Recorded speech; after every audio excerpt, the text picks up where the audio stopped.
Hello and welcome to the Dasharo User Group event. My name is Michał Żygowski. I'm a film dev firmware engineer. I will share some insights about the features that we would like to introduce into the incoming Dasharo firmware releases. So what I will be talking about exactly is the feature status of the following platforms: the Supermicro X11 SSH server platform, and for the desktop platforms, also the Dell Optiplex 7010, 9010, and Precision T1650, and of course the beloved MSI Z619 and Z719. Those pictures you already know from the Piotr's presentation.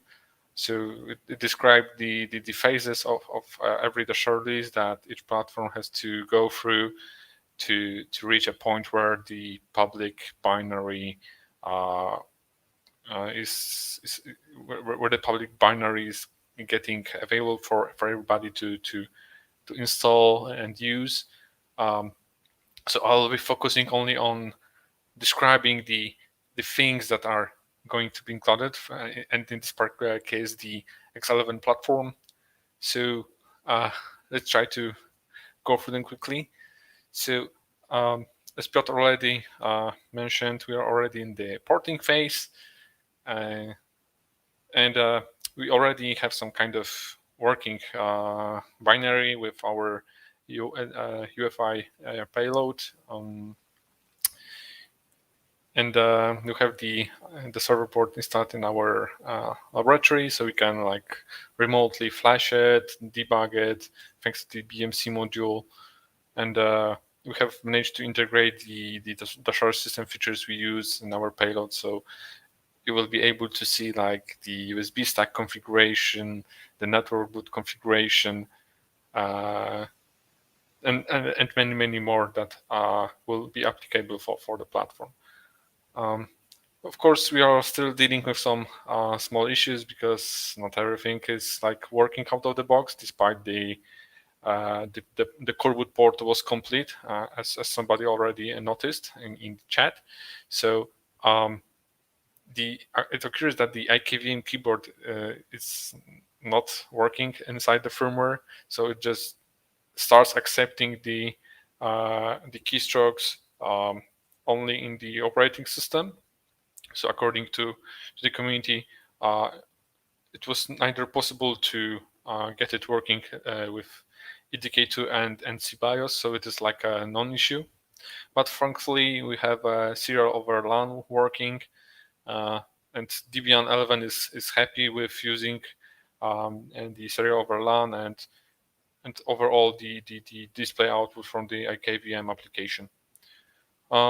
What I've found most intimidating in the whole process is like the actual firmware flashing procedure, because when you have a server board with a PMC, there were like shit tons of ways where which you can use to actually flash the button. There is the Supermicro update manager, the Supermicro IPMI tool. You can use FlashROM, you can use BMC GUI, but every damn method was not working except the BMC GUI, and still it was not working in every attempt. So we had some troubles putting up the documentation about how to try and flash the firmware, and after some long battles, we have finally reached some kind of reliable, let's say reliable procedure. But yeah, it's still far from ideal. So before we proceed to the validation, we still need to fix this IKVM keyboard, because I think this is like kind of critical issue for now to resolve, and then we will be able to smoothly switch to validating the firmware. But what's next for the next version we will like try to release? So for V0.2.0. Some ideas came to my mind that core boot alone isn't really something that is usable. It just only serves as a good base for various, let's say, distributions where you can include CBIOS, EDK2 payload, or heads, or whatever else you want. So Dasharo chose to go to the UEFI path, similarly as the original firmware, but to reach some kind of feature pairing, I thought about including some additional drivers for the IPMI to have additional features for the out-of-band management, like some kind of SMBus ASF, BMC event logging, or maybe overriding some boot options, etc., etc. I have also been thinking about some OpenBMC import, because I have found some super micro open source packages which looked like a BMC project. So I will have to still analyze them to check whether they give something meaningful in terms of the OpenBMC port. If there are any, for example, binaries in there, or if this is just a pure source code. But it is certainly something valuable to work with. And I hope you will have also some better ideas what could a server board firmware include. So let's move to the desktops right now. So let's talk a little bit about the Dell machines. So with the Upliptex, we are quite advanced, and we were supposed to start the validation phase. And we have already a working binary for quite some time. We also have integrated some basic Dasharo system features with the Dasharo UEFI payload. And we also want to add some SMBIOS unique data migration to have like a complete deployment procedure. And yes, of course, in order to move to the release phase, we need to perform the testing of all the features and the binary that we'll produce. And yeah, you can also track the progress on GitHub. I have created the milestones with issues where you will be able to look for the progress. And for next releases, I don't have any particular ideas yet about what new features I could include, but most likely we can include other features that were developed for different platforms in the Dasharo family. Okay, and a quite new guest in our Dasharo family is the Dell Precision T6050. This machine actually has been especially chosen for some kind of network attached storage applications because of its ECC availability. So the board support is already in upstream Corwood for some time. It required very small modifications because it uses almost the same board as the Dell Optiplex. So we are just beginning the Dasharo adventure with this platform. So we still need the whole documentation, enabling of the Dasharo system features, the UEFI payload. We need to install the machine in the FrameDev laboratory to have some remote flashing and access to it, etc., etc. Also, the same as for the Optiplex, you may track the progress on the GitHub project, where I have created the V010 milestone. And yeah, look forward to it. As for the next releases for this platform, I was thinking about adding an runtime option to control what should be the default power state after a power failure. Because if you think about network attached storages, these machines should automatically power on themselves as soon as the power returns, because they're typically acting as a kind of servers or machines that expose some services that should be available all the time. So it seems like only natural to have this option and, for example, configure to always power on the machine whenever it's power fails, right? And yeah, the last but not least. Okay, thank you. And last but not least, and the ones that you were probably longing for, the MSI desktop platforms. So I will not be recapping what already Piotr said about the current releases. So I will go straight to the plans for v1.1.2. And yeah, we are since we are we're quite far after the porting phase. So now we are constantly in validation and release phase whenever a new version is coming. So in the current validation phase for 1.1.2, we are developing the following features with the validation of those simultaneously. So quite some time ago, like in January or beginning of February, uh, I have sent for review the Raptor like SCPU support, but I haven't managed to test it yet actually. I have also recently added the MSI ASPI ACPI device that identifies MSI desktops on Windows platforms, and it causes to pop up those beautiful like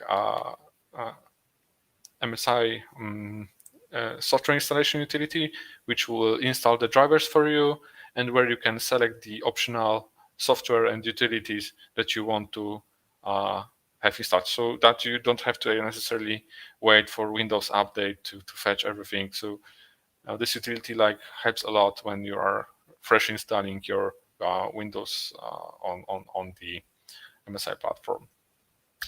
And yeah, thanks to my dual DGPU setup that I showed in the blog post you have maybe possibly read, I have located the ACPI interrupt routing fix. Actually, an aggression I have introduced myself accidentally because I thought I was doing the right thing according to the Intel's BIOS writer's guides. But yeah, do not believe Intel papers blindly sometimes. And maybe that was also my mistake to choose the wrong interrupt numbers. But anyway, I have managed to locate the culprit, fix the interrupt routing, which actually unlocked the audio that was supposed to work on my NVIDIA GPU, because whenever I was like keeping the v1.1.1 version of the MSI firmware, I couldn't get any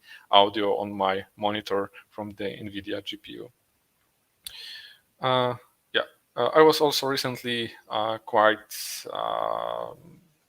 into the fan control analysis of the original MSI firmware.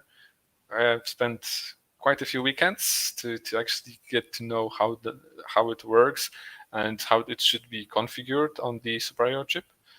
And yeah, I think I'm on the finishing line, and we'll be putting up some code soon. So stay tuned for the updates on GitHub. And I think the most desired feature is the Flash BIOS button, which I started to prepare to implement too. I even have like ordered this small guide, which I will introduce you in a second. Yeah, and besides that, I also plan to add an option to skip PS2 keyboard detection because in order to fix one issue with the Ventoy very long delays in the boot, it occurred that the not connected keyboard caused those long delays. But then when you added the PS2 keyboard detection routines, it occurred that it doesn't work reliably for all types of keyboards out there in the world. So I think I will have to add an option to skip this detection routine and let the more problematic keyboards to still work.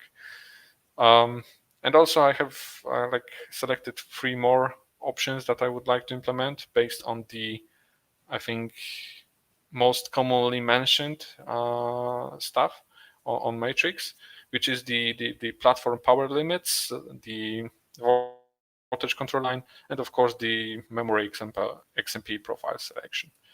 You can also track the progress on the GitHub milestone as for our projects. So regarding the FlashBus button, I'm sorry, before the FlashBus button, so v1.1.2 is supposed to be the supporters release. So this will be like available only for those who have bought the supporters insurance subscription. And a little bit later, we will also release the v1.2, which will be the community release available for everyone, which will contain all the features from the supporters release v1.1.2. And maybe possibly something else, but we don't know yet what it will be, if anything pops up. So we will see.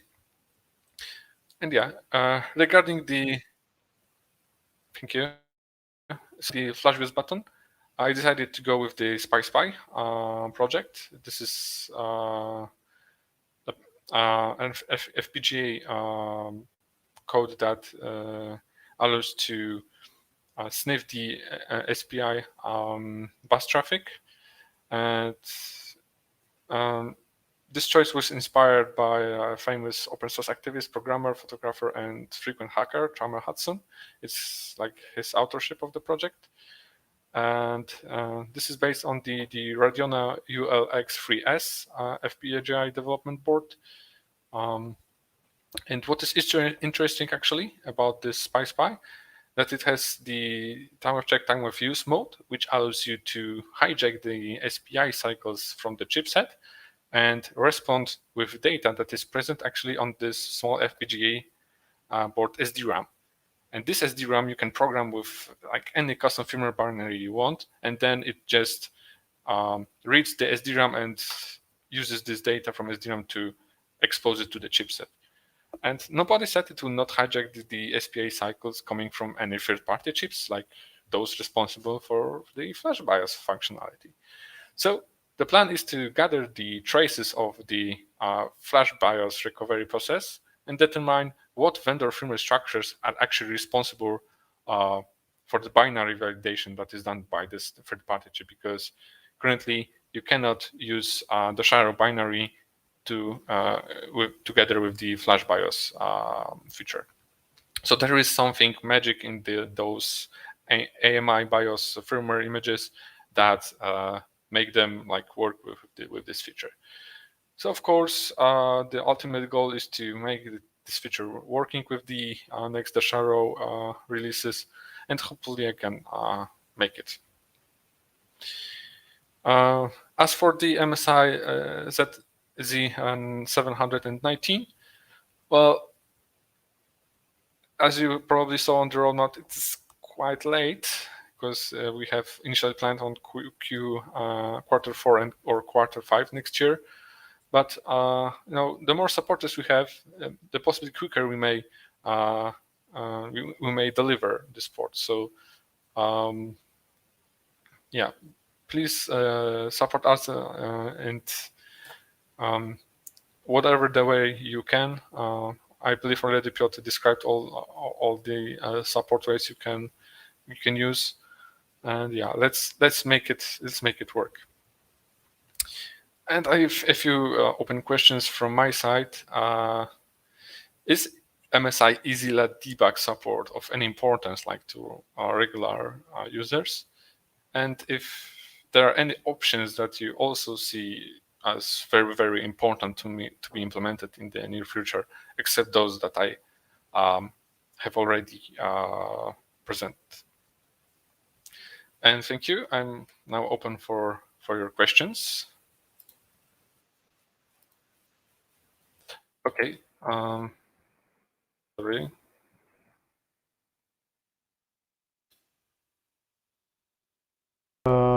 People are glad that we are working on BIOS flashback. And also XMP is here. And here is the conversation about Z690 and being the dead end because of Intel Gen 14 and socket 1700.